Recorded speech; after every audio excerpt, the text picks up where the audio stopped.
کنید خدای آمده یه داره تک برگ داده. یا نگاه کنید الان من به شما نشون بدم.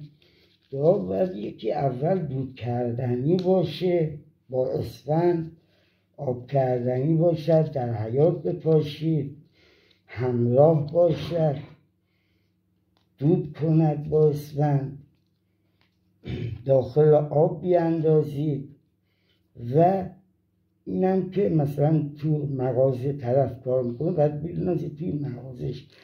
یعنی نمیخوام از خودم تعریف کنم، فقط من میخوام صداقت خودم کربلای محمد رو به شما اثبات کنم.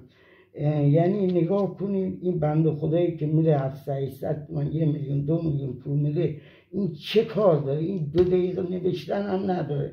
اما من نگاه کنید خدا وکیلی روزها یعنی شب یعنی ساعتی فقط دام می‌نویسم که دام بگیره روسیای مردم نشم. ای خدا اطلاع میخوام هیچ وقت روسیای